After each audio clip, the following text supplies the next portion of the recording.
we move on now into chapter 11. Chapter 11 is a shorter chapter.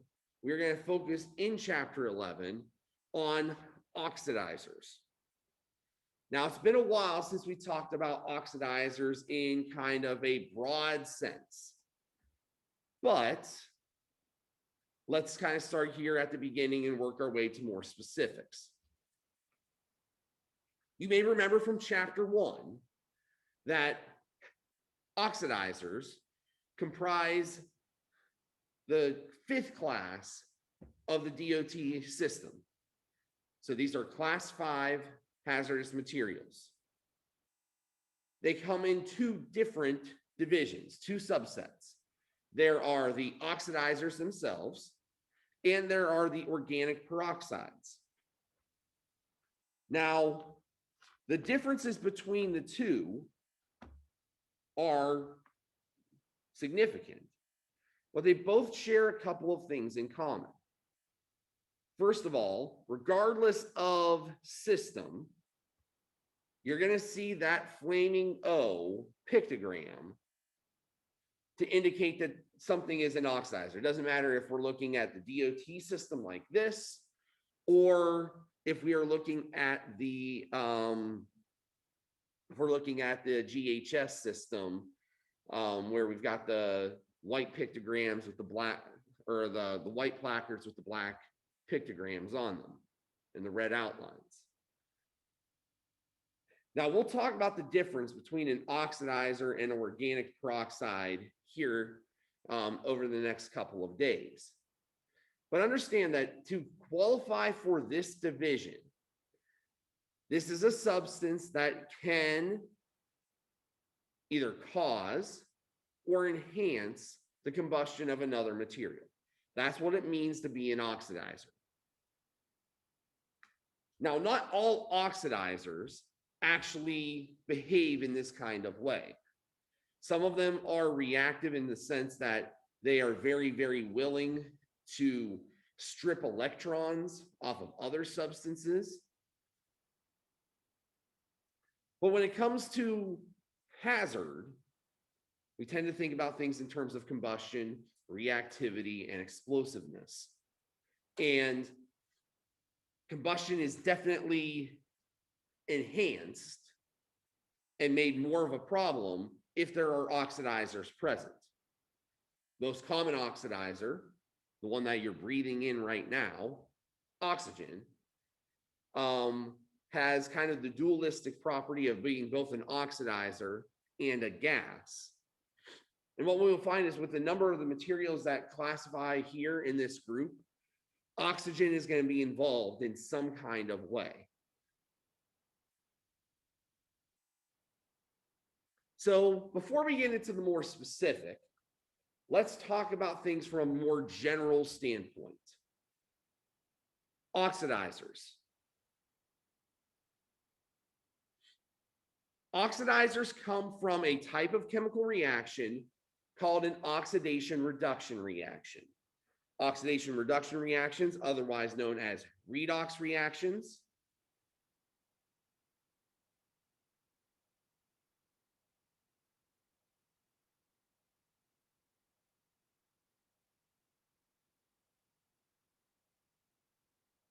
these kinds of chemical reactions involve electrons moving from one substance to another.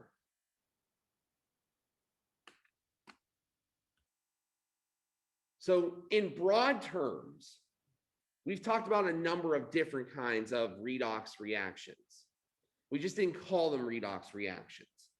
We called them combination reactions, decomposition reactions, single replacement reactions, combustion reactions. Those are all examples of redox reactions when we see that in addition to the electron or to the atoms moving around, we also see that charges end up changing as electrons are moving around as well. In a lot of these reactions, energy is going to be released because the products are going to have a greater stability than the reactants are. And that released energy can ultimately be harnessed.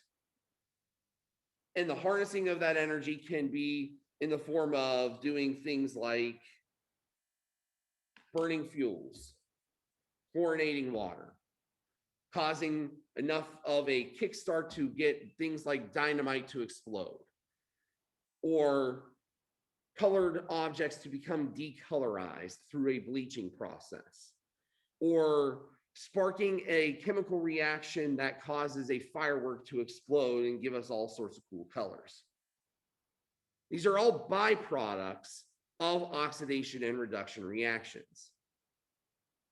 And usually, depending upon the use, that energy that is created from this redox reaction does some kind of important work for us. So when we burn fuel, that heat generated from the burning does something for us, whether it is used to create electricity or warm our homes, or we use it to cook something. We use that energy. The energy that is coming from the explosion of dynamite is used for some kind of purpose, whether it's excavation or the destruction of a building, or the creation of a mine shaft, or whatever the case is. That explosive power gets harnessed. When we pop fireworks, that explosive power gets harnessed in the form of the energy excites some kind of chemical reaction to cause the color changes that we see when that firework explodes. And we also get a lot of sound and a lot of light. And for certain kinds of festivals, that kind of thing is expected and is pretty exciting. At the heart of these reactions, though, are oxidizers.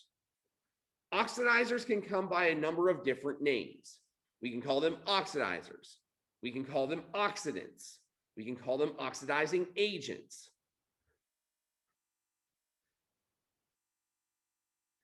In broad senses, these are substances that support independent combustion processes, meaning they will not actually burn themselves, but they will help something else burn. Common examples are things like oxygen gas, fluorine gas, chlorine gas.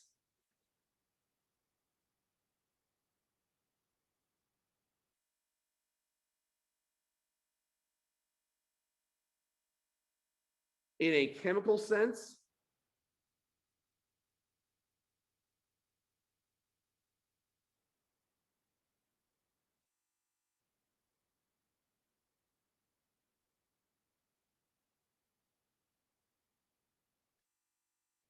oxidizers force substances to lose electrons. The process of losing electrons is something called oxidation.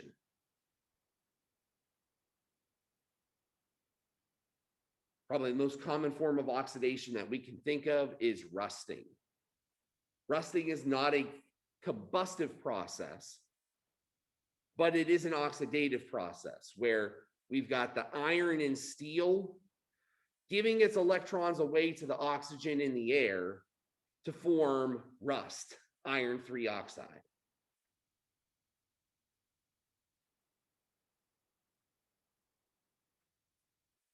So we've got something like this going on.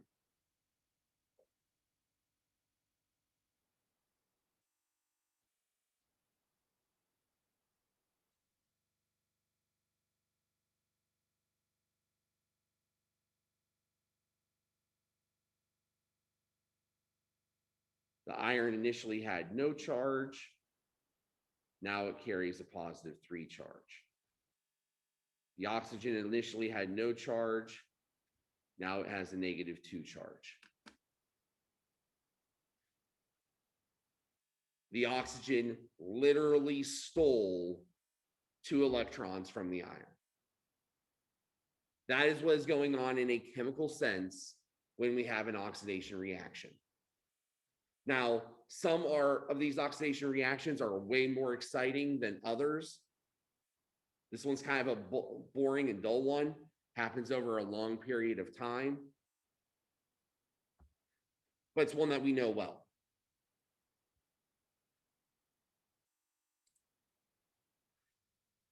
For most oxidizers, we have substances that are relatively reactive.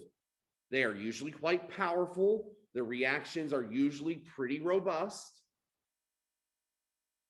And again, speaking more from a combustion, explosion kind of standpoint, the things that oxidizers will react with the most violently and produce the most energy are your common fuels, lubricants, greases, oils, things like household goods, cotton, paper, straw, sawdust, wood, plant and animal fats, coal, carbon, coke. So in here you see Class A materials, Class B materials, Class K materials. Those tend to be the ones that are the most reactive with oxidizers.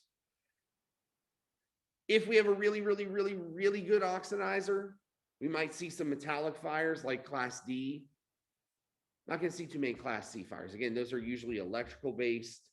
And while an oxidizer might help grow that fire, it's not usually going to be the thing that sparks the reaction in the first place. The more powerful the oxidizer is, the more quickly and the more violently it's going to react with these substances and potentially cause problems.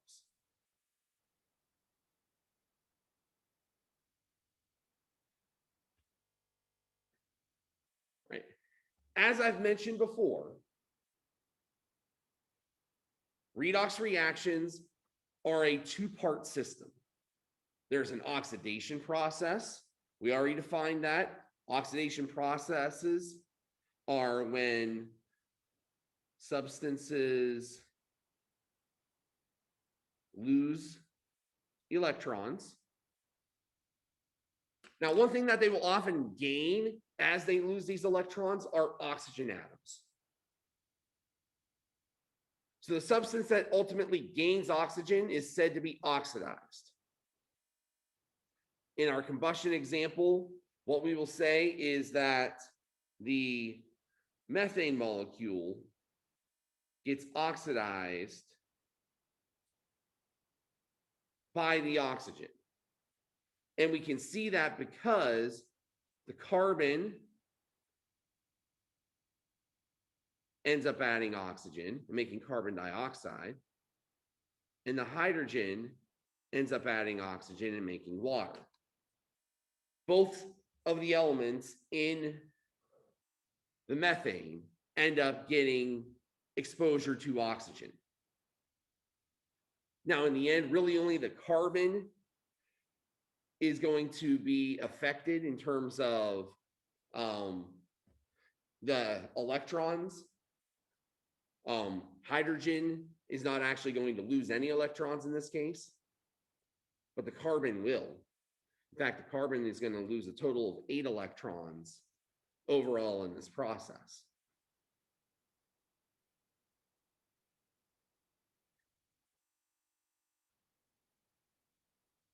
Again, the substance that donates that oxygen, that strips away those electrons, that is the oxidizer.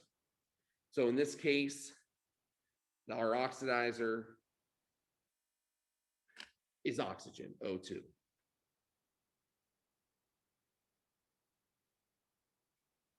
Now, oxidation processes cannot occur without reduction processes occurring at the same time. Reduction is the re in redox. Oxidation and reduction occur simultaneously. They have to occur at the same time. When we look at a substance that loses oxygen in the process, we say that that substance is reduced. So in this case, we have manganese 4 oxide, MnO2. It is being reduced by the hydrogen in this sample, because if we look, we can see that the oxygen is going to end up pairing with this hydrogen to make water as a final product. So the manganese loses its oxygen to the hydrogen.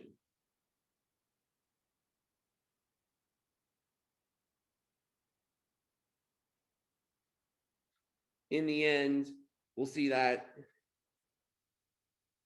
manganese goes from a +4 charge to a +2 charge. So it has gained electrons. We'll see that the hydrogen has gone from a 0 charge to a +1 charge. So it has lost electrons. That is, on the chemical level, what is happening between the two. But again, the easy way to pick it out for our purposes is to follow the oxygen and the progress of oxygen. Substances that gain oxygen are said to be oxidized. Substances that lose oxygen are said to be reduced. Now, a term that we don't use very often is reducer. Reducer, or this is more commonly known as the reducing agent.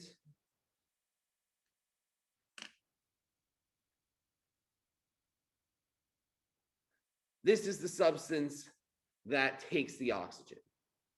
So we talked about oxidizers, oxidizing agents that give oxygen away. Now we're talking about substances that take the oxygen in. And again, you can't have one without the other.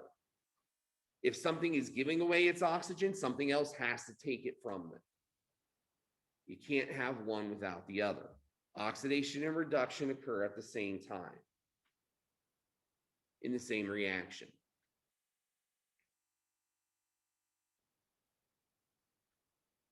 So from process orientation, again, these two processes are paired.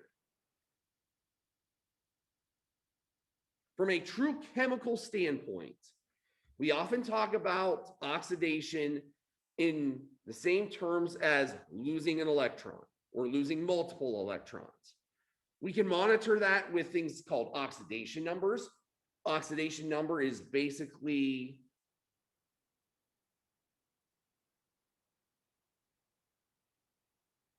the fixed charge on an element in a compound.